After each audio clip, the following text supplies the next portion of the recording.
Monsters ने बहुत ज्यादा तबाही मचाई हुई थी, जिसकी वजह से लोगों का जीना मुश्किल हो चुका था। वहाँ के लोग अपने घरों को बचाने के लिए आखिरी सांस तक लड़ रहे थे।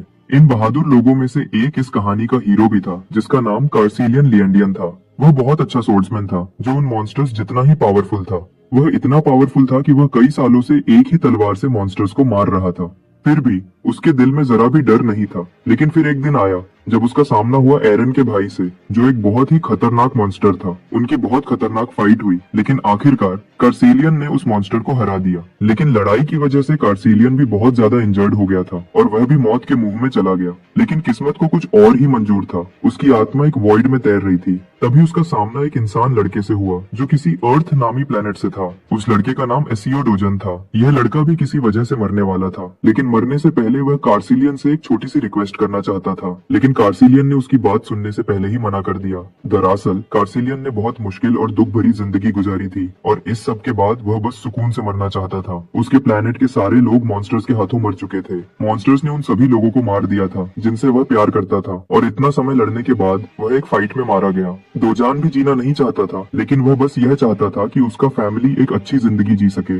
आखिरकार कार्सिलियन मान गया और इस लड़के की बात सुनने को तैयार हो गया। दोजान एक छोटे बच्चे की तरह खुश हो गया और हिम्मत जुटाकर बोला कि वह चाहता है कि उसका फैमिली एक सुकून भरी जिंदगी गुजारे। यह सुनकर कार्सिलियन खुशी से यह काम अपने सिर ले लेता है और डोजन की फैमिली को बचाने के लिए अर्थ पर पहुंच जाता है। वह अब डोजन की जवान बॉडी में रीइनकार्नेट हो चुका था। डोजन की बॉडी में आकर वह इधर उधर घूमता है। फिर वह नामसन गेट में घुसने का सोचता है और वहां चला जाता है, जो एक बी रैंक का गेट है। लेकिन एक प्रॉब्लम है, वहां सिर्फ रजिस्टर्ड हीरोज ही जा सकते हैं। मशीन उससे बार बार आईडी कार्ड स्कैन करने के लिए कहती है, लेकिन उसके पास कोई कार्ड नहीं है। वह सीधा इस हेवीली गार्डेड बिल्डिंग को तोड़ता हुआ गेट में घुस जाता है और तभी सिक्योरिटी अलार्म भी बजने लग जाता है, यह बताने के लिए कि कोई इंट्रूडर आ गया है। अंदर जाकर वह मॉन्स्टर्स को ढूंढने निकल पड़ता है ताकि उन सबको मार सके। तभी उसका सामना हीरोज के एक ग्रुप से होता है, जो ऑफिशियल परमिशन लेकर वहां आए थे।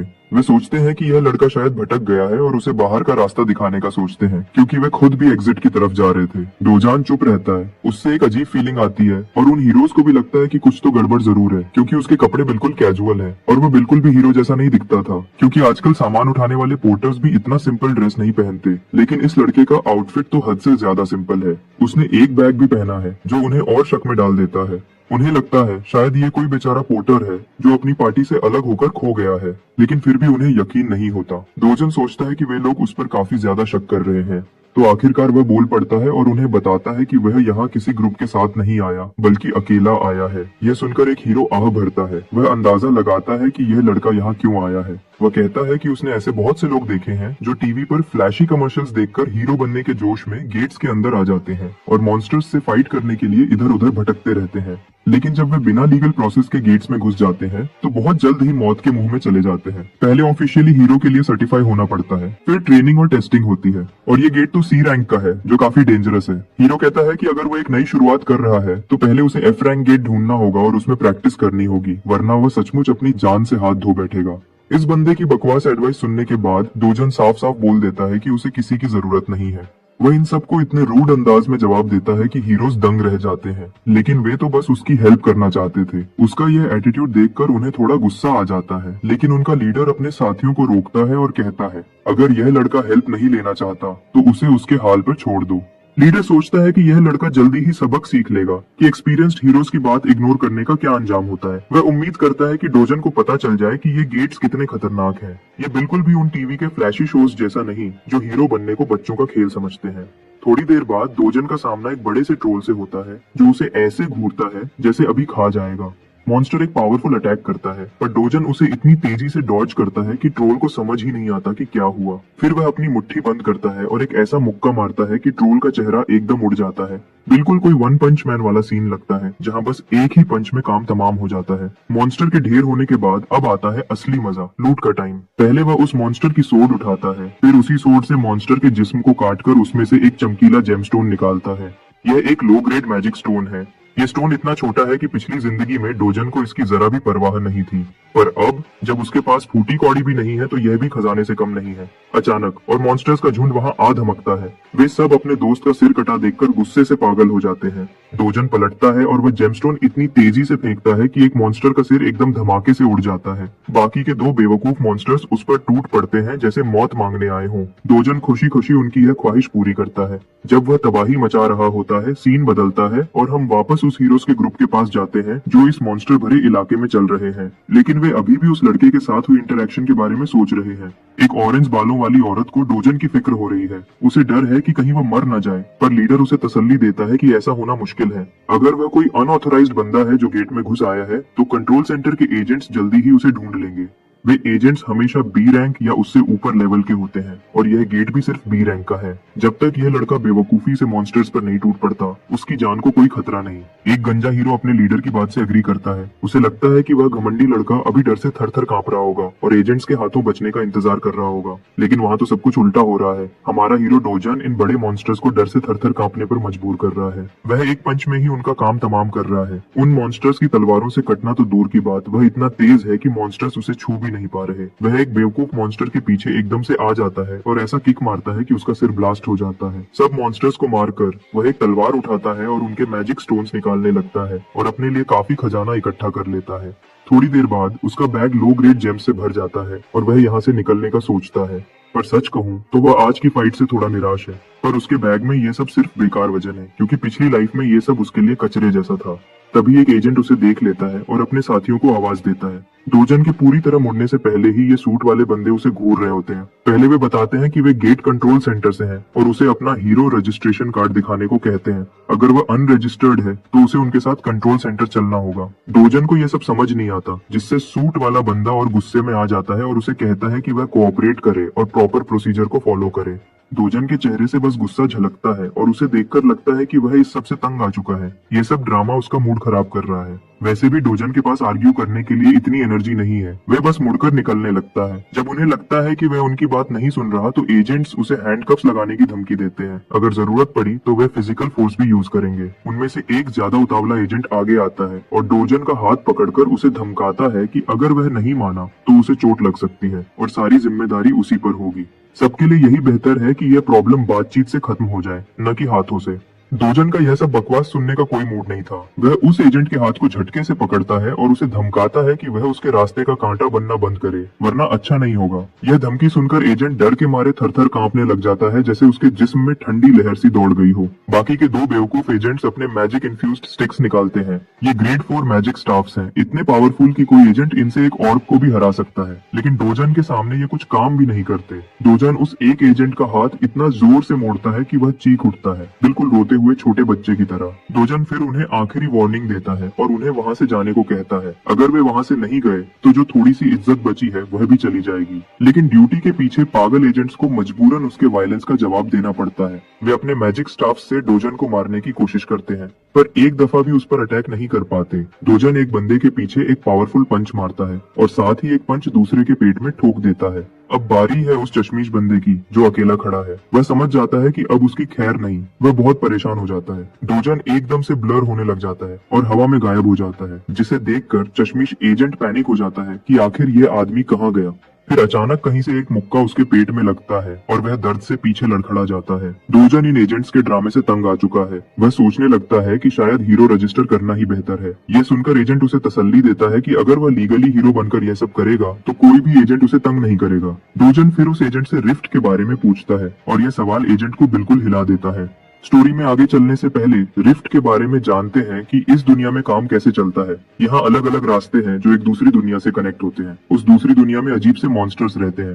ये रास्ते दुनिया भर में फैले हुए हैं। मॉन्स्टर्स के बॉडी जैसे निकले जेमस्टोन से काफी एनर्जी बनाई जाती है, इसलिए ये बहुत कीमती है। इस वजह से गवर्नमेंट इन रास्तों पर पूरा कंट्रोल रखता है। हर गवर्नमेंट कंट्रोल्ड रास्ते को गेट कहते हैं और जो रास्ता गवर्नमेंट से कंट्रोल या बंद नहीं होता उसे रिफ्ट बोलते हैं। अब आते हैं वापस सीन पर।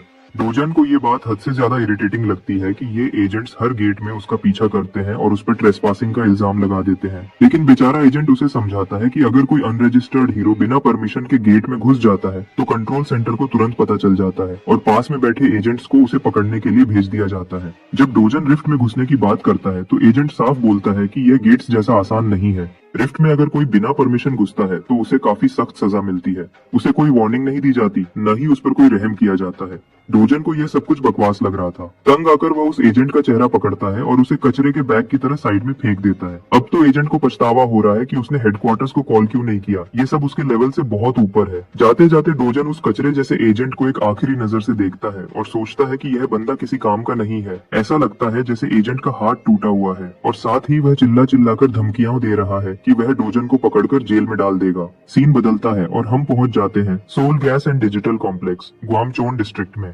यह बड़ा सा बिल्डिंग अब हीरो कॉम्प्लेक्स के नाम से जाना जाता है। यहाँ मैजिक स्टोन्स या गेट्स से मिली हर चीज को ट्रेड किया जाता है और आजकल यह जगह पहले से भी ज्यादा बिजी है।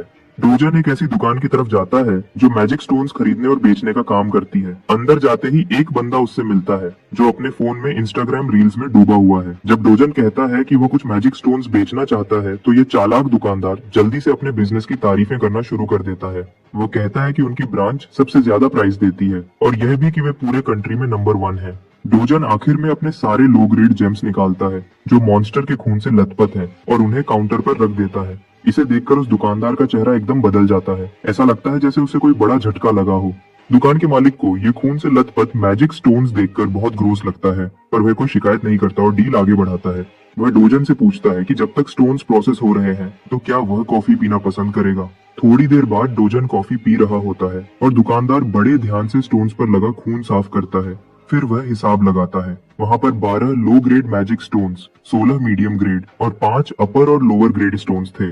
दुकानदार अपना 40% कमीशन काटने के बाद डोजन को उन स्टोन्स के बदले 5.5 मिलियन वन देने का कहता है। लेकिन डोजन को यह 40% कमीशन का सुनकर गुस्सा आ जाता है। उसे लगता है कि यह तो बिल्कुल नाइंसाफी है, क्योंकि उसने इतनी मेहनत करके फाइट की, अपना वक्त बर्बाद किया और आखिर में ये चालू बंदा प्राइस का आधा पैसा क्यों ले रहा है। दुकानदार बड़े घमंड से कहता है कि वह तो उस पर एहसान कर रहा है और सिर्फ वो 40% ही ले रहा है, क्योंकि इस बिजनेस में बाकी सब 45% या ज्यादा चार्ज करते हैं। दुकानदार इतना कॉन्फिडेंट है कि वह डोजान को चैलेंज करता है कि अगर उसे प्राइस पसंद नहीं आई तो वह अपने स्टोन्स वापस ले जाए, क्योंकि कोई भी इससे बेहतर डील नहीं देगा। पर डोजान उसके झांसे में नहीं आता और अपने कीमती स्टोन्स बैग में वापस भरने लगता है। जब दुकानदार देखता है कि उसका ड्रामा काम नहीं कर रहा, वह डोजन का हाथ पकड़ता है और सफाई और कॉफी का बिल मांगता है। 30,000 वन सफाई करने के और 10,000 कॉफी के, और ऊपर से खून साफ करके उसका महंगा टॉवल भी खराब हो गया है।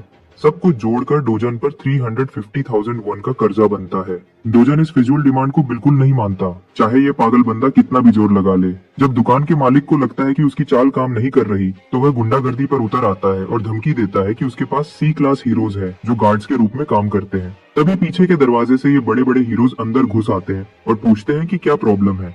वे कहते हैं कि अगर कोई प्रॉब्लम कर रहा है तो वह उसे संभाल लेंगे।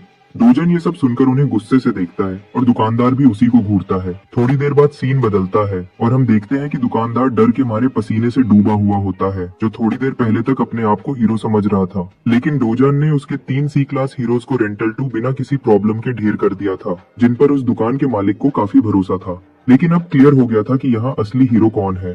फिर दुकानदार काउंटर के पास जाता है और बड़े आराम से कमीशन को 1% तक कम कर देता है और कोई सवाल नहीं करता, क्योंकि जब डोजान किसी की आंखों में आंखें डालकर देखता है तो कोई आर्ग्यू नहीं करता। डील हो जाती है और डोजान अपने हंट के पैसों का एक बड़ा ढेर लेकर निकल जाता है जो उसने अपना खून पसीना बहाकर कमाए थे। उसकी दादी और बहन दोनों इस बड़े से पैसों के ढेर को देखकर दंग रह जाती हैं। दादी को शक होता है कि डोजन शायद नकली नोट्स लेकर आया है, पर डोजन जल्दी से उनका शक दूर करने के लिए बताता है कि यह पैसा एक दोस्त के साथ बिजनेस में इन्वेस्ट करने से आया है, जो अब काफी चल गया है। इससे उन्हें उनके सवालों का जवाब मिल जाता है। लेकिन दादी को यकीन नहीं आता कि उसके पोते का ऐसा कोई दोस्त भी है, पर डोजन एक और झूठ बोलता है कि यह उसका बचपन का दोस्त था। आखिर में दादी भी सवाल करना छोड़ देती है। इधर डोजन की छोटी बहन अपने बड़े भाई पर बहुत प्राउड है कि उसने उनके फैमिली को अमीर बना दिया। डोजन अपनी बहन के सिर पर हाथ फेरते हुए उसे लग्जरी लाइफ देने का प्रॉमिस करता है और कहता है कि अब से वे अमीरों वाली लाइफ गुजारेंगे। उसकी छोटी बहन खुशी से इधर उधर उछलने लगती है और अमीर होने के बारे में सोचती है। उसकी यह खुशी देखकर डोजन को एहसास होता है कि वह उस प्रॉमिस को पूरा करने में कामयाब हो रहा है जो उसने किया था। उसे उस लड़के की बात याद आती है जिसका जिस्म अब उसके पास है। उसकी आखिरी विश थी कि उसकी दादी और छोटी बहन यूनियोंग एक सेफ और हैप्पी जिंदगी जिए। वह बेचारा लड़का गायब हो गया था इससे पहले कि डोजन कुछ बोल पाता, और जब वह उठा वह SEO डोजन बन चुका था। अब उसका एक ही मिशन है कि यह छोटा सा फैमिली हमेशा खुश रहे। इसके लिए वह कोरिया का सबसे सेफ घर खरीदने का सोचता है जिसकी प्राइस अब 110 बिलियन वन है। उसके लिए पैसा कमाना कोई मसला नहीं, लेकिन इसके लिए उसे अपनी पुरानी ताकत वापस चाहिए ताकि वह आसानी से बड़े मॉन्स्टर्स को मारकर पैसा कमा सके। यह दुनिया उस दुनिया से काफी मिलती जुलती है जहाँ से डोजन आया था, लेकिन वह दुनिया अब तबाह हो चुकी है। बस यहाँ का एक बड़ा फर्क ये है कि यहाँ के रिफ्ट्स, गेट्स और मॉन्स्टर्स सब उस दुनिया के मुकाबले थोड़े कमजोर हैं। डोजन अपनी पुरानी जिंदगी में सोर्ड मास्टर के नाम से जाना जाता था और उसके लिए तो यह दुनिया एक बच्चों के प्लेग्राउंड जैसी है। अब तक वह अपनी असली पावर का सिर्फ 10% हिस्सा ही यूज कर रहा है। अचानक दरवाजे पर कोई नॉक करता है और बाहर से आवाज आती है कि कोई डोजन से मिलना चाहता है। डोजन उठकर दरवाजा खोलता है तो देखता है कि वहाँ दो गुंडे खड़े होते हैं। ये बंदे एक कर्ज वापस लेने के लिए आए हैं जो डोजन पर 48 मिलियन वन का है। डोजन को यकीन है कि ये लोन शार्क्स हैं। असली एसईओ डोजन ने दादी के हॉस्पिटल बिल्स के लिए 5 मिलियन वन उधार लिए थे, लेकिन इन बदमाशों ने उस पर 10 टाइम्स ज्यादा इंटरेस्ट लगाकर इसे इतना बढ़ा दिया है। उन्हें पता है कि डोजन आजकल गेट्स से पैसा कमा रहा है, तो वे कॉन्ट्रैक्ट दिखाते हुए कैश मांगते हैं। लेकिन डोजन उन्हें पैसे देने के बजाय सीधा उस बड़े बदमाश के मुंह पर एक पावरफुल पंच मारता है, जिससे वह हवा में उड़ जाता है। दूसरा छोटा बदमाश देखकर दंग रह जाता है और उसका मुंह खुला का खुला रह जाता है। डोजन उसे गुस्से से देखता है और याद दिलाता है कि वह 9 मिलियन वन से ज्यादा तो पहले ही वापस कर चुका है। अगर इस हिसाब से देखा जाए तो इन बदमाशों को लेने के बजाय उसे पैसे वापस करने चाहिए। फिर वह एक और मुक्का मारता है जिससे यह बदमाश रोने लग जाता है। डोजन उसे कहता है कि वह अपने बॉस को बोल दे कि डोजन खुद उससे मिलने आ रहा है।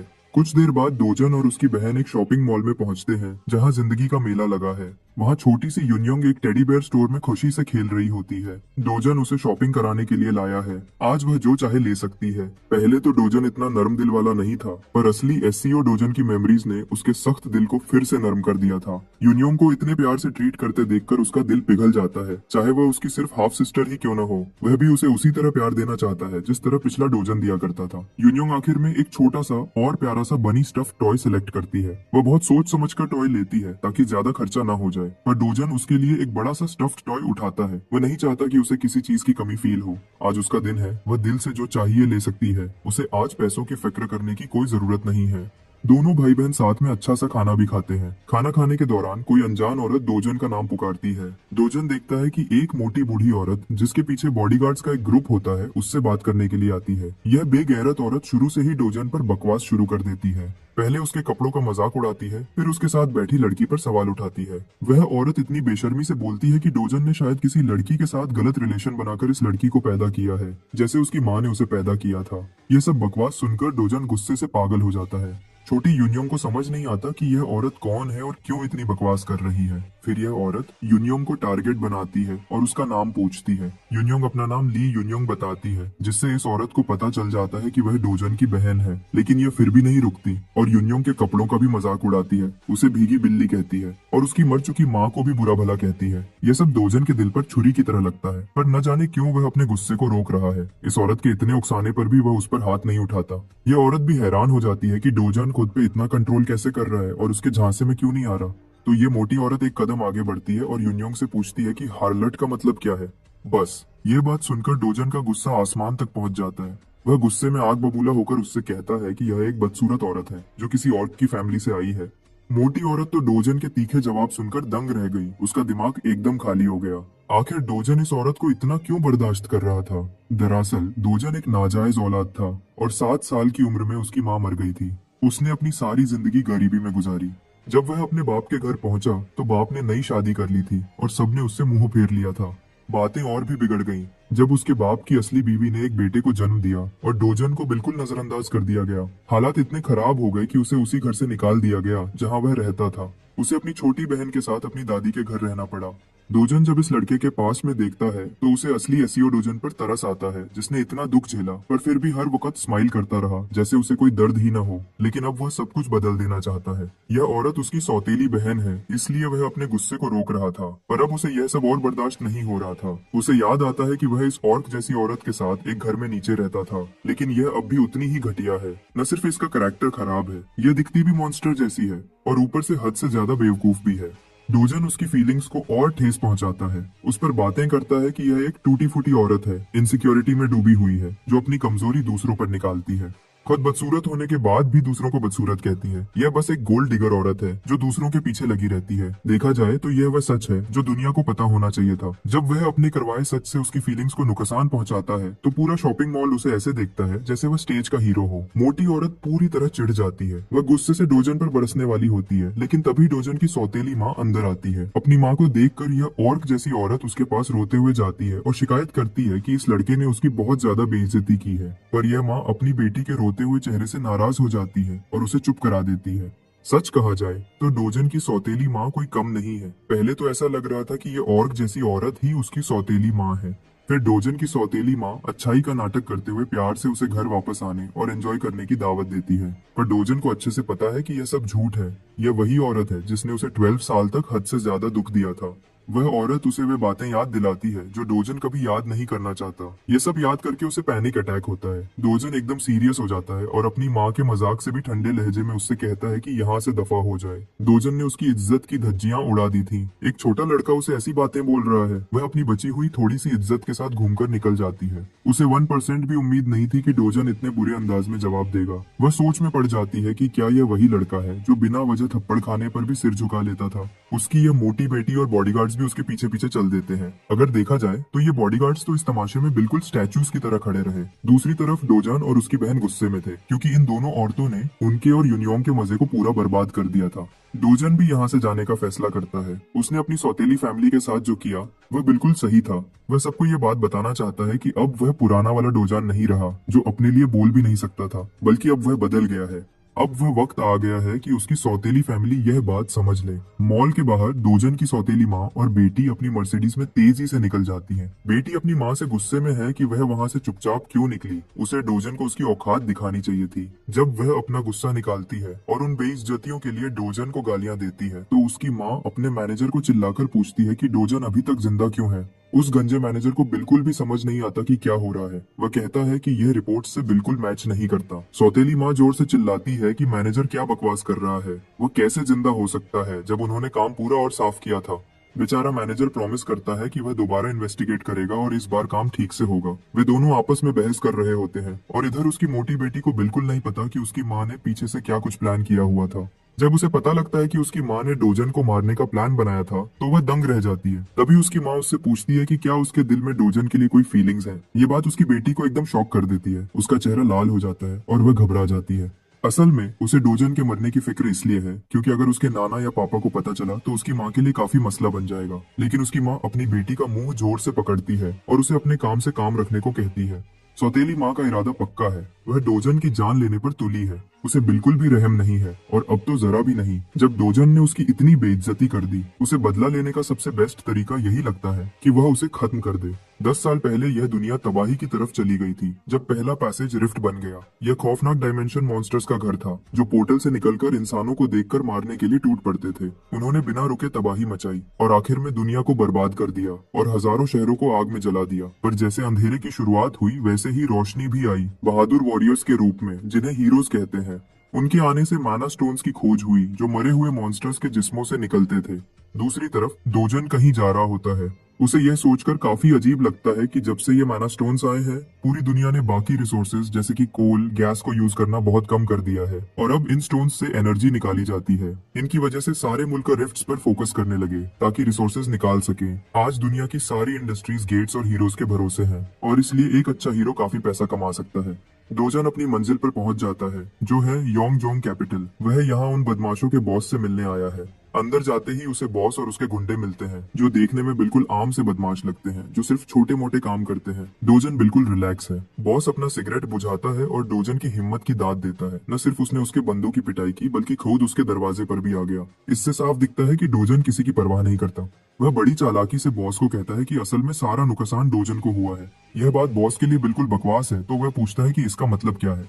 डोजन उसे कहता है कि वह यहाँ अपना हक का पैसा लेने आया है। उसने इन बदमाशों की वजह से मेंटल, फिजिकल और फाइनेंशियल नुकसान झेला है। उसकी इन पावरफुल बातों से बॉस उसमें एक बड़ा चेंज नोटिस करता है। वह सोचता है कि यह लड़का अब वह पुराना नरम दिल या शांत इंसान नहीं रहा और तो और इसने उसके भेजे हुए बदमाशों को मजा चखाया। बॉस को शक होता है कि शायद एसईओ डोजन को गेट्स में कुछ पावरफुल चीज मिली है, पर फिर भी यह बॉस अपना घमंड नहीं छोड़ता और डोजन को कहता है कि उसका यह नया कॉन्फिडेंस उसकी बर्बादी की वजह बनेगा। वह डोजन को कहता है कि वह अपनी अपनी पावर्स पर कुछ ज्यादा ही भरोसा कर रहा है और उसे डराने के लिए बदमाशों का एक ग्रुप बुला लेता है, चाहे वह कितने भी आदमी जमा कर ले। पर सोर्ड मास्टर की पावर के आगे ये सब कीड़े मकोड़े हैं। बॉस घमंडी अंदाज में कहता है कि जो लोग ओवर कॉन्फिडेंट होते हैं वे भी एक न एक दिन मर जाते हैं। सबसे मजे की बात यह है कि ये बॉस समझता है कि एसीओ डोजन बस एक डी क्लास हीरो है और उसे लगता है कि उसका गैंग उसे आसानी से खत्म कर देगा। इधर डोजन सोफा पे बिल्कुल चिल कर रहा है, जबकि 5 बंदे उसे घूर रहे हैं और वे बिल्कुल भी मजाक के मूड में नहीं लग रहे। डोजन बॉस को हुक्म देता है कि वापस बैठ जाए, नहीं तो मसला हो जाएगा। बॉस हैरान है कि यह बंदा अभी भी रिलैक्स होकर बात कर रहा है। डोजन सीरियस होकर कहता है कि उसकी बात अभी खत्म नहीं हुई। ये सुनकर एक बंदा अपने आप को बड़ा समझता है और डोजन को चैलेंज करता है। डोजन अपना चश्मा उतारता है, उसे और कंफ्यूज करता है और फिर एक माइक टाइसन जैसा रॉकेट पंच उसके मुंह पर दे मारता है। वह बंदा एकदम हवा में उड़ जाता है और उसके दोस्त दंग रह जाते हैं। उनकी बोलती अचानक बंद हो जाती है। पर यह तो बस शुरुआत है। डोजन एक एक करके सबकी पिटाई करता है और साथ ही साथ अपनी बात भी करता रहता है। वह बॉस के छुपे हुए गंदे धंधे के बारे में सब बताता है, जिसको कवर करने के लिए वह पैसा उधार देने का बिजनेस करता है। डोजन एक ऑरेंज बालों वाले बदमाश को निशाना बनाता है और बताता है कि उसे उसके बॉस के फ्रॉड आइडेंटिटी बेचने के बिजनेस का भी पता है। एक मुक्का मारते हुए वह कहता है कि उसे एक हीरो आइडेंटिटी चाहिए ताकि वह ऑफिशियली रजिस्टर हो सके और पैसा कमा सके। आखिरी बंदे का अटैक डॉज करते हुए डोजन उसे अपनी थोड़ी सी ताकत से जवाब देता है और इस तरह पूरे ग्रुप को अपनी चेन की नींद सुला देता है। डोजन अपनी फरमाइश जारी रखता है। उसे एक ऐसा फुल प्रूफ आइडेंटिफिकेशन चाहिए जो फ्यूचर में कोई मसला ना करे। इतनी जल्दी इतना सब कुछ होने से बॉस दंग रह जाता है। डोजन उसे याद दिलाता है कि उसके पास ये आइडेंटिटी बनाने के लिए सिर्फ एक दिन है। वैसे कुछ बदमाश लड़ाई में शामिल नहीं हुए, जो एक तरह से बस ऑब्जर्व कर रहे थे। ऐसे लोग तो अक्सर स्टोरीज में लेवल 1 रुकी होते हुए भी मास्टर को चैलेंज कर देते हैं। बॉस तो अब पूरी तरह से हवा में है। डोजन के स्किल लेवल का अंदाजा लगाने की पूरी कोशिश कर रहा है। वह सोचता है कि कम से कम ये बंदा बी क्लास तो होगा। बॉस इतना सोच में डूबा है कि डोजन को उसे झटका देना पड़ता है ताकि होश में आए। आखिर में बॉस खुशी से काम एक्सेप्ट कर लेता है। डोजन फिर उसका शोल्डर बड़े प्यार से पकड़ता है, लेकिन साथ ही एक सीरियस फेस के साथ पूछता है कि क्या उसकी सौतेली माँ होंग हिजू ने उसे मारने का ऑर्डर दिया था। ये बात बिल्कुल सच निकली, जैसा उसकी बेटी और असिस्टेंट के साथ बात करते हुए पता चला था। बॉस को समझ नहीं आता कि वह कैसे ये सब बताए, लेकिन उसकी बर्दाश्त तब खत्म होती है जब डोजन उसका शोल्डर इतना जोर से दबाता है कि वह दर्द से चीख उठता है। ऊपर से उसके बदमाश गुंडे भी अपने बॉस के लिए कुछ नहीं कर सकते। आखिर में बॉस हार मान जाता है और होंग हिजू का गंदा प्लान बताता है। ये जालिम औरत असल में डोजन का बैंक अकाउंट खाली करना चाहती है और उसे इतना लोन में डुबाना चाहती है कि उसके पास अपनी जान लेने के सिवा कोई रास्ता न बचे। ये एक बिल्कुल शैतानी प्लान है, खासकर अपने बेटे के लिए, चाहे वह सौतेला ही क्यों न हो। डोजन ये सुनता है और बॉस के काफी रोने और रिक्वेस्ट करने के बाद उसे छोड़ देता है। वह पूछता है कि क्या उसे गेट में बंद करने का प्लान भी उसकी सौतेली माँ ने बनाया था। बॉस एकदम मासूम बन जाता है और कहता है कि उसका उस मामले से कोई लेना देना नहीं है। वह यह भी कहता है कि अगर डोजन गेट में मर जाता तो बॉस को इस सब के पैसे भी नहीं मिलते। ये एक वजह हो सकती है कि यह प्लान बॉस का नहीं है, तो डोजन इस बारे में सोचने लगता है। वह कांग चोलवू का नाम लेता है। ये वही बंदा है जिसने उसे गेट तक पहुंचाया था। डोजन उस बंदे की हर एक बात जानना चाहता है और वह भी कल तक। अपने 2 ऑर्डर्स के साथ वह बड़े आराम से निकल जाता है। अब पूरे रूम का माहौल बदल चुका है, क्योंकि जब वह आया था तब इन सबका एटीट्यूड कुछ और ही था। इस बात के बाद डोजन एक गहरी सोच में डूब जाता है। असली एसीओ डोजन का बस एक ही ख्वाब था। वह अपनी छोटी बहन और प्यारी दादी को हर हाल में बचाना चाहता था। डोजन की जिंदगी हमेशा से दुखों और परेशानियों से भरी रही है। उससे पता लगता है कि उसने कितनी तकलीफ झेली जब वह बिल्कुल बेबस था। पर फिक्र की कोई बात नहीं, क्योंकि सोर्ड मास्टर अब तैयार है सब कुछ ठीक करने के लिए। अगले दिन ही डोजन ऑफिशियली रजिस्टर हो जाता है और उसे बी रैंक रेटिंग भी मिल जाती है, जो उसके लिए काफी आसानियां कर देगा। दूसरी स्टोरीज के हीरो की तरह उसे सबसे नीचे रैंक पर रजिस्टर होकर ऊपर आने के लिए पॉइंट्स नहीं कमाने पड़े। वह मशीन पर कार्ड टैप करके एंटर करने की कोशिश करता है और सिस्टम उसकी आइडेंटिटी को पहचान लेता है। पर सिस्टम उसे वार्निंग देता है कि उसका रैंक अभी भी उस डेंजरस क्वेस्ट से कम है जो वह करने जा रहा है। डोजन यह बात सुनकर चिढ़ जाता है। वह सोचता है कि शायद उसे उस बेकार बॉस को थोड़ा और डराना चाहिए था ताकि उसे हायर रैंक मिलता और उसे ये प्रॉब्लम न होती। सिस्टम की बार बार वार्निंग देने के बावजूद डोजन किसी की परवाह नहीं करता और सीधा अंदर घुस जाता है। अब नाइट आइलैंड गेट के बारे में जान लेते हैं, जिसमें डोजन जाने वाला है। ये एक बी रैंक गेट है, पर जिस रैंक का गेट होता है उस रैंक का हीरो उसमें मुश्किल से सरवाइव करता है। सेफ्टी के लिए हीरोज को हमेशा गेट के रैंक से एक क्लास ऊपर का होना चाहिए। वैसे इस डंजन का एरिया डी रैंक का है, मतलब ये काफी फैला हुआ है और सोलो हंटिंग के लिए मुश्किल जगह है। अच्छी बात यह है कि ये टनल्स के रूप में है, तो थोड़े समय तक सोलो हंटिंग इतनी मुश्किल नहीं होगी। पर गेट के बड़े एरिया की वजह से ए रैंक हीरो को यह टास्क लेना चाहिए, लेकिन डोजन के डिक्शनरी में रिस्क और डेंजर जैसे वर्ड्स होते ही नहीं। सबसे बुरा यही हो सकता है कि उसे एक छोटे टनल में ढेर सारे मॉन्स्टर्स के साथ लड़ना होगा। डोजन अपने पहले दुश्मन का सामना करता है जो एक बड़ा सा सांप है जिससे पर्पल ऑरा निकल रहा है। वह उसे देखकर स्माइल करता है। ज्यादातर हीरोज के लिए यह खतरे का निशान होता है, पर इसके लिए यह गुड लक का साइन है। बैटल शुरू करने के लिए वह अपनी गन्स तैयार करता है। वैसे देखा जाए तो इस सांप के साथ उसके बहुत सारे दोस्त भी हैं और उनकी जुबान से एलियंस जैसी फीलिंग आती है। वे पूरी पावर से अटैक करते हैं, पर उसका डोजन पर कोई इफेक्ट नहीं होता। डोजन एक ऐसी किलिंग मशीन है जिसको रोकना नामुमकिन है और वह माना स्टोन्स ऐसे निकालता है जैसे मॉन्स्टर्स कभी थे ही नहीं। ब्लैक किलिंग वाइपर एक ऐसा मॉन्स्टर है जो अपने पैरालिसिस पॉइजन के लिए काफी फेमस है। इसके जरा से टच से भी वह किसी को आसानी से बेहोश कर सकता है। इतने पावरफुल मॉन्स्टर के होते हुए भी डोजन बुलेट की स्पीड से आगे बढ़ता है और फुल स्विंग में अटैक करता है। थोड़ी ही देर में वह उस मॉन्स्टर को हर जगह से काट देता है। हर जगह खून के छींटे उड़ जाते हैं और एक आखिरी अटैक के साथ वह उसे आधा कर देता है। मॉन्स्टर के ढेर होने के बाद डोजान अपने इक्विपमेंट को देखता है। 300,001 के ग्लव्स पॉइजन को उससे दूर रखते हैं और इतने पैसों में ये अपना काम भी अच्छे से कर रहे हैं। डोजान अपना ध्यान वापस हंटिंग पर करता है। अब उसका सामना 4 पांव के बगैर लिजर्ड से होता है, लेकिन वह उन्हें तेजी से अटैक करके उनके सिर ब्लास्ट कर देता है। वह तब तक उनका खून निकालता है जब तक ये लिजर्ड्स दूसरी दुनिया में नहीं चले जाते। डोजान वहाँ खड़ा मॉन्स्टर्स की बॉडीज में से माना स्टोन्स ढूंढता है, लेकिन उसे निराश होना पड़ता है क्योंकि कोई भी माना स्टोन नहीं मिलता। यह उसकी पुरानी दुनिया के रूल्स की तरह ही है, जहां इन मॉन्स्टर्स का माना स्टोन्स के होने का चांस सिर्फ 3% था। मतलब उसे अच्छा लूट के लिए 100 मॉन्स्टर हेड दिखता है। अगर कोई नॉर्मल हीरो यहाँ होता तो उसे ये बॉस लगता, पर डोजन का ख्याल अलग है। वह इस ओवरसाइज्ड सांप से पूछता है कि क्या वह बॉस मॉन्स्टर है। डोजन पूछ तो ऐसे रहा है जैसे यह सांप उसका दोस्त हो। डोजन सोचता है कि यह बड़ा मॉन्स्टर आ गया तो अच्छा है, इसका मतलब है कि वह सही रास्ते की तरफ जा रहा है। डोजन एक पावरफुल अटैक के साथ फाइट खत्म करना चाहता है ताकि घर वापस जा सके, पर तभी कुछ अनएक्सपेक्टेड होता है। उसका पावरफुल मुक्का लगने के बाद भी उस मॉन्स्टर पर कोई असर नहीं होता। डोजन ने बस उसके सिर पर एक टैटू बना दिया, इससे ज्यादा कुछ नहीं। जब वह हवा में होता है, मॉन्स्टर एक तेज अटैक करता है और उसे दीवार में घुसा देता है। डोजन वहाँ क्रैश करता है। उसने इस बॉस की पावर को हल्के में ले लिया था और शायद यह मुक्का खाकर उसे बॉस मॉन्स्टर की ताकत का एक रियलिटी चेक मिल गया होगा। मॉन्स्टर अपने जहरीले दांत निकालता है और डोजन की तरफ फुसफुसाता है जैसे कोई भूखी गर्लफ्रेंड चिल्लाती है। वह उसे काटने की कोशिश करता है, पर डोजन उसके अटैक को डॉज कर देता है। अपनी डॉज करने की स्पीड का फायदा उठाते हुए वह तुरंत वापस एक्शन में आता है और एक पावरफुल पंच मॉन्स्टर की बॉडी पर मारता है, जिससे उसकी बॉडी में क्रैक्स पड़ जाती है। इस दूसरे अटैक से एक बात क्लियर हो जाती है, इस बॉस मॉन्स्टर की बॉडी की बाहर वाली लेयर काफी मजबूत है और डोजन जिस लेवल पर अभी है, इस लेवल पर एक अटैक से उस मॉन्स्टर को मारना इम्पॉसिबल है। अब उसके लिए थोड़ी मुश्किल हो गई है और वह सोचता है कि शायद उसे अपनी लड़ाई का तरीका बदलना होगा। अगर वह अपनी पुरानी सोर्ड मास्टर वाली फॉर्म में होता तो इस बीस्ट को एक हाथ से ही खत्म कर देता, पर तभी उसे कुछ दिखता है। वहाँ एक वॉरियर की तलवार पड़ी है जो इस बॉस से लड़ते हुए मर गया था। अब पता चलेगा कि उसे सोर्ड मास्टर क्यों कहते हैं, पंच मास्टर क्यों नहीं कहते। चाहे ये सोर्ड फाइट करने के बाद बिल्कुल घिस चुकी है, लेकिन डोजन उसे उठाता है। उसे इस बात पर भरोसा है कि तलवार उतनी ही पावरफुल होती है जितना उसे यूज करने वाला होता है। इस सोच के साथ तलवार हाथ में लेता है और उस मॉन्स्टर सांप की तरफ बढ़ता है। मॉन्स्टर फिर से तेजी से उस पर अटैक करता है, पर डोजन हवा में जंप करता है और घमंड से कहता है कि इस मॉन्स्टर को खलुश होना चाहिए कि वह इसे फाइट के लिए अपनी फुल पावर लगा रहा है। चाहे तलवार की हालत खराब है, लेकिन डोजन इतने पावरफुल अटैक्स करता है कि कुछ ही अटैक्स में सांप का जिस्म टुकड़े टुकड़े हो जाता है। ये सीरियस लड़ाई एक मजाक में बदल जाती है जब सांप मर जाता है और डोजन की तलवार धूल में मिल जाती है। वो मॉन्स्टर काफी पावरफुल था, मगर सोर्ड गॉड के आगे नहीं टिक पाया। बॉस मॉन्स्टर के मरने के बाद डोजन को एक अच्छा आइडिया आता है जिसके बारे में ज्यादातर हीरोज नहीं सोचते।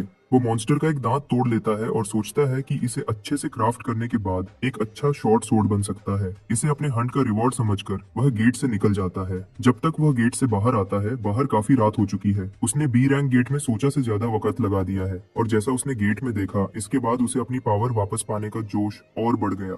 वह थोड़ा खुश भी है कि उसके पुराने दोस्त उसका यह कमजोर वर्जन नहीं देख रहे, वरना डोजन बहुत शर्मिंदा होता। हंट से वापस आकर वह अपने माना स्टोन्स बेचने जाता है। उसके सामने एक और हीरो है जो अपने माना स्टोन्स के बड़े बैग के साथ आया है। ये चालाक रिसेप्शनिस्ट उसे बिल्कुल कचरे जैसा ट्रीट करता है और कहता है कि कमीशन रेट 40% है। ये बेचारा हीरो भी इस फ्रॉड रेट के पीछे की चालाकी समझ जाता है और कहता है कि वह एक सिंपल सा हीरो है।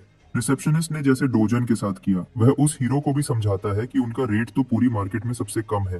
गेट सेंटर 5% लेता है, पर उसमें टैक्सेस नहीं होते। इस चालाक ट्रेडर के हिसाब से ये हीरोज के लिए बड़ी अच्छी डील है जो अच्छा पैसा देती है। हीरो को कैश मिल जाता है और वह ज्यादा शिकायत नहीं करता, बस पूछता है कि इस बंदे का चेहरा इतना खराब क्यों है। लेकिन ये रिसेप्शनिस्ट अभी भी वही पुरानी बातें बोल रहा है, जबकि उसका चेहरा इस फ्रॉड की वजह से मार पड़ने पर खराब हुआ था। वह कहता है कि एक पागल ने पहले उसके गार्ड्स को मारा और फिर उसका यह हाल किया। हीरो सोचता है कि यह रिसेप्शनिस्ट की ही गलती है कि उसने लो रैंकिंग गार्ड्स रखे जो सी रैंक लेवल के हैं। आखिर इस दुनिया में सिर्फ रैंक ही सब कुछ नहीं, स्किल भी बहुत मैटर करती है। रैंक तो बस सिस्टम को चलाने के लिए एक झूठा दिखावा है। हीरो ये समझता है कि एक ही रैंक के लोगों में स्किल्स और एबिलिटीज में बहुत फर्क होता है, तो सबको एक जैसा नहीं समझना चाहिए। और सबसे बड़ा फर्क ये भी है कि एक गार्ड जो पूरा दिन शॉप के बाहर बैठा रहता है उसकी पावर में, और एक हीरो जो हर वक्त फाइट करता रहता है उसकी पावर में बहुत फर्क होता है। हीरो उसे अच्छा ओपिनियन दे रहा है, पर ये जोकर रिसेप्शनिस्ट बस चाहता है कि वह अपनी बकवास बंद करे और चला जाए। हीरो निकल जाता है, उस बंदे को ऑफर देता हुआ कि अगर कभी जरूरत पड़े तो वह उसकी मदद करेगा। जब वह जा रहा होता है, डोजन उसके पास से गुजर जाता है। डोजन को देखते ही रिसेप्शनिस्ट डर के मारे छुप जाता है और चिल्लाता है कि ये वही पागल है जिसने उसका मार मारकर बुरा हाल किया था। हीरो मुड़कर दोनों को देखता है और काफी इम्प्रेस्ड होता है। वह डोजन की पतली और लंबी बॉडी को गौर से देखता है, पर यह बात जानकर कि उसने यहाँ के गार्ड्स को मारा था, वह उससे लड़ाई के लिए तैयार हो जाता है। वह पूछता है कि क्या यह वही आदमी है जो तुम्हें परेशान करता है। इस हीरो की एक अच्छी बात है, वह छोटी छोटी बातों पर गुस्सा नहीं होता। उसे लगता है कि डोजन अपनी हीरो वाली पावर का गलत इस्तेमाल कर रहा है और सिविलियंस को अपनी पावर से डरा रहा है। लेकिन सच इससे बिल्कुल अलग है, क्योंकि उसे सिर्फ एक तरफ की कहानी पता है। रिसेप्शनिस्ट इस तमाशे का मजा ले रहा है क्योंकि उसे पता है कि ये हीरो 7 साल पुराना हीरो है। अगर इसे यहाँ कुछ हो गया तो इसके बहुत से कनेक्शंस हैं जो डोजन को परेशान कर सकते हैं, और इस हीरो को कोई परवाह नहीं कि डोजन कौन है। डोजन मुड़कर उससे कहता है कि वह यहाँ से दफा हो जाए। ये बात सुनकर हीरो और गुस्सा हो जाता है, और अब उसे लगता है कि डोजन सच में बदतमीजी कर रहा है। डोजन पूछता है कि क्या यह बंदा उससे बदला लेने का सोच रहा है। यह सुनकर वेटरन हीरो और भड़क जाता है, पर एक जिम्मेदार और एक्सपीरियंस्ड हीरो होने के नाते उसे पता है कि दूसरे हीरो से लड़ना बेवकूफी है। इसमें मौत का रिस्क मॉन्स्टर्स से लड़ने से भी ज्यादा है। यह सोचकर वह ठंडा हो जाता है और पीठ फेरकर चला जाता है। रिसेप्शनिस्ट यह देखकर दंग रह जाता है। डोजन इस चालाक ट्रेडर की तरफ मुड़ता है और पूछता है कि क्या उसे कोई मसला है जो वह हल करना चाहता है। जवाब से पहले वह एक बैग भरकर माना स्टोन्स उसके सामने फेंक देता है और उनके बदले पैसे मांगता है। ये सब हाई ग्रेड माना स्टोन्स हैं, जो देखकर रिसेप्शनिस्ट सोचता है कि आखिर यह बंदा है कौन। रिसेप्शनिस्ट के हिसाब से इस सब का टोटल 150 मिलियन वन बनता है। पहली बात, ये किसी नॉर्मल हीरो के लिए बहुत ज्यादा है, पर डोजन के लिए एक दिन के हंट के लिए ये काफी कम है। वह कैश मांगता है, पर रिसेप्शनिस्ट उसे कमीशन रेट याद दिलाता है जो पहले कैलकुलेट करना है। इससे डोजन का चेहरा गुस्से से भर जाता है, पर जब उसे याद आता है कि उनकी डील में रेट सिर्फ 1% है, वह ठंडा हो जाता है और कहता है कि बाकी पैसा जल्दी दे दो। इस फ्रॉड के दिमाग में तो डोजन को पीटने का ख्याल आता है, पर यह बस उसकी ख्याली दुनिया में हो सकता है। वह कहता है कि इतने बड़े अमाउंट के लिए अपर मैनेजमेंट से अप्रूवल चाहिए होगा। डोजन एक सेकंड जाया किए बगैर उसे अभी के अभी अप्रूवल लेने का कहता है। रिसेप्शनिस्ट जल्दी से अपने बॉस को फोन करता है और सारी सिचुएशन आहिस्ता आवाज में बताता है, पर इससे पहले कि वह डील पक्की करे, डोजन फोन छीन लेता है और बॉस से जल्दी से पेमेंट सेंड करने का कहता है। बॉस राजी हो जाता है और फोन वापस एम्प्लॉई को देने को कहता है। डोजन बड़े मजे से फोन वापस करता है, पर जानबूझकर या शायद गलती से उसे दीवार पर दे मारता है। रिसेप्शनिस्ट अपना टूटा फोन देखकर थर-थर कांपने लगता है। डोजन उसे जल्दी पैसा तैयार करने का हुक्म देता है। एम्प्लॉई को अब सब क्लियर हो गया है कि इस बंदे के सामने चालाकी नहीं दिखानी, और आखिरकार रिसेप्शनिस्ट उसके सामने ढेर सारे कैश के बैग्स तैयार कर देता है।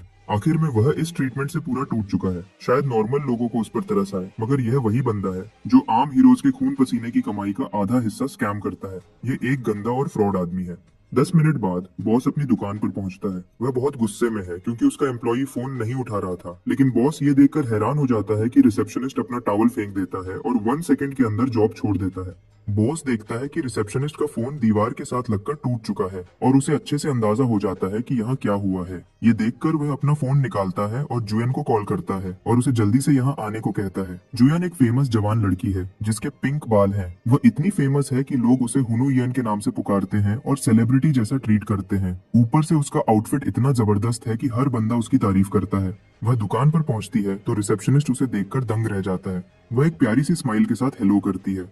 लोग उसके बारे में इतना हंगामा इसलिए कर रहे हैं क्योंकि वह पूरे कंट्री की 4th एस रैंक हीरो है और बहुत कमाल की हीरो है। लोग झूठी अफवाहें फैलाते हैं कि वह बॉस की बहन की बेटी है, पर बॉस खुद सोच में पड़ जाता है कि वह यहाँ क्या कर रही है। जुएन बताती है कि उसे अपने चाचा के रिक्वेस्ट पर एक बदमाश हीरो को संभालने के लिए बुलाया गया है। सारी सिचुएशन में इंटरेस्ट लेते हुए ये स्टाइलिश एस रैंक हीरो बैठ जाती है। वह सुनना चाहती है कि क्या चल रहा है। दूसरी तरफ डोजन अपनी रिप्ड बॉडी के साथ धूप में मेडिटेट कर रहा होता है। उसने पूरा दिन हंट किया पर जो रिवॉर्ड मिला वो कुछ खास नहीं था। जैसा हाल चल रहा है उसे अपने फ्यूचर की बहुत फिक्र है। सबसे पहले उसे उस लेवल तक पहुंचना है जहां वो अकेला एस रैंक गेट्स क्लियर कर सके। इसका मतलब है कि उसे अपनी पुरानी पावर वापस पाने के लिए ट्रेनिंग करनी होगी। यह ट्रेनिंग का टाइम है। डोजन की इस जिंदगी का सबसे बड़ा चैलेंज ये है कि पुरानी दुनिया के मुकाबले यहाँ की मैना डेंसिटी काफी कम है। इसका मतलब है कि अगर वह पूरी कोशिश से मैना कलेक्ट करे तब भी उसे अपनी पुरानी पावर लेवल तक पहुंचने में कम से कम 3 साल लगेंगे, और अगर हालात खराब हुए तो उससे भी ज्यादा।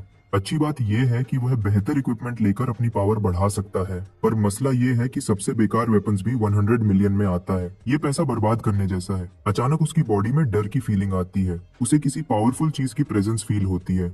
वह अपना फोकस यून्योंग पर करते हुए तेजी से अपनी बहन को पकड़ता है और सबको जल्दी से अंदर जाने को कहता है। अंदर जाकर वह कमरा बंद कर देता है, जबकि उसकी दादी बिना सब्र किए उससे पूछती है कि क्या हो रहा है। पूरी बिल्डिंग एक जोर के झटके से हिलती है, जिससे दादी डर के मारे पूछती है कि क्या ये अर्थक्वेक है। छोटी यून्योंग बहुत घबरा जाती है, पर सच सिर्फ डोजन को पता है। ये कोई अर्थक्वेक नहीं, कुछ और है। डोजन बाहर से आती हुई पावरफुल और खतरनाक एनर्जी को फील करता है। एक रिफ्ट उनकी दुनिया में खुल गया है और वह भी उनके घर के बिल्कुल ऊपर है। इस प्रॉब्लम को संभालने के लिए वह तेजी से दौड़ता है और अपने प्यारों को अंदर ही रहने को कहता है, क्योंकि बाहर जाना खतरनाक है।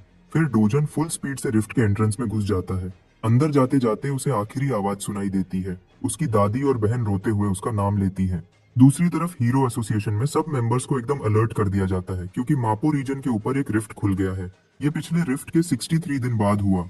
मैनेजर को पता है कि व्हाइट लायन गिल्ड मापो के सबसे क्लोज है, तो वह अपने स्टाफ को व्हाइट गिल्ड को जल्दी से कांटेक्ट करने का कहता है और साथ ही उस रिफ्ट के पास सारे हीरोज को अलर्ट करने को कहता है, ताकि सिचुएशन को कंट्रोल किया जा सके। रिफ्ट के एग्जैक्ट लोकेशन को देखते ही उसे पता चलता है कि यह एक घर के ऊपर खुला है। ये उनके लिए भी मुश्किल सिचुएशन है, क्योंकि अगर कोई सिविलियन रिफ्ट में घुस जाता है तो उसकी मौत पक्की है। और दूसरी बात, रिफ्ट किसी और को अंदर जाने नहीं देता, और अगर अंदर का इंसान मर जाता है तो 10 दिन में मॉन्स्टर्स की एक खतरनाक वेव बाहर आएगी, जो उस एरिया के लोगों के लिए तबाही बन जाएगी। यह मॉन्स्टर वेव इतनी पावरफुल होगी कि सोल सिटी पूरी तरह खतरे में पड़ जाएगा। मैनेजर को क्यूरियोसिटी होती है कि आखिर कौन है वह जो रिफ्ट में घुस गया है। तभी उसे पता चलता है कि सीओ डोजान ने एक्शन लिया है, क्योंकि वह उस घर का रेजिडेंट है।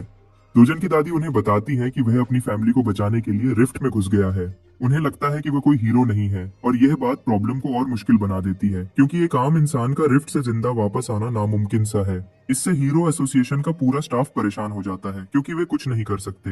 दूसरी तरफ डोजान की सौतेली माँ होंगजू गुस्से में आग बबूला हो जाती है जब उसे डोजान की न्यू पावर्स की खबर मिलती है। उसे यकीन नहीं होता कि इतना कमजोर लड़का आज इतना पावरफुल हो गया है। उसका असिस्टेंट रिपोर्ट देता है कि चाहे डोजान ने हीरो एसोसिएशन में ऑफिशियली रजिस्टर नहीं किया, पर यह कंफर्म हो गया है कि पिछले गेट से वापस आने के बाद उसकी न्यू पावर्स अनलॉक हो गई है। ये बात होंगजू को गुस्से में पागल कर देती है, क्योंकि कांग चोलवू को काम खत्म करना था, पर उसने डोजन को और मजबूत कर दिया।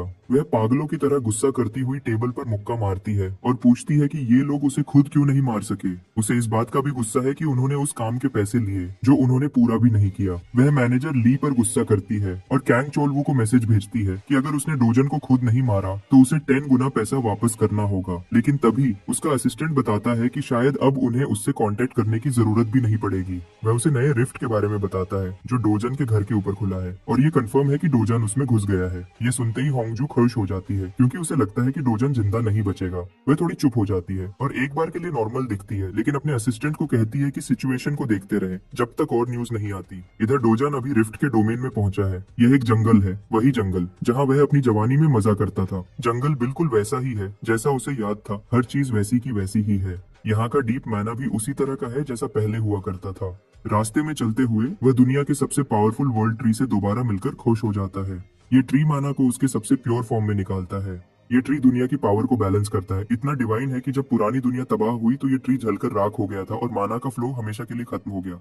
पर इस रिफ्ट डायमेंशन में ट्री बिल्कुल ठीक है जैसा डोजन को याद था। उसे इसका रीजन नहीं पता, मगर एक बात पक्की है, वह इस ट्री से माना अब्सॉर्ब करके अपनी पुरानी पावर वापस ले सकता है। वह वर्ल्ड ट्री के नीचे माना के बेस्ट फ्लो में मेडिटेट करना शुरू कर देता है और डोजन की पावर दिन ब दिन बढ़ती जाती है। वह 3 दिन से ज्यादा बिना कुछ खाए पिए बैठा रहता है। पूरे 10 दिन गुजर जाते हैं और वह बस अपनी सांस को बेहतर करने पर फोकस करता है। 10th रात के आखिर में एक प्रॉब्लम उसके पास खुद चली आई और उसका मेडिटेशन टूट गया। ये एलियन जैसे मॉन्स्टर्स जिन्हें वोल्सिना कहते हैं ट्री को जलाने आए जैसा उन्होंने पहले किया था, पर इस बार इस अटैक को रोकने के लिए डोजन वहाँ है। मॉन्स्टर्स उस पर अटैक करते हैं लेकिन डोजन को अफसोस होता है कि उसके पास वाटर एलिमेंट सोर्ड नहीं है जिसे यूज करके वह इन्हें आसानी से मार सकता है। ये फायर मॉन्स्टर्स उसकी तरफ चिल्लाते हुए बढ़ते हैं, पर डोजन में इतना माना भर चुका है कि उसे किसी वेपन की जरूरत नहीं है। अब वह खुद एक वेपन बन चुका है और उसके हाथ भी एक प्रॉपर हाई रैंक वेपन बन चुके हैं।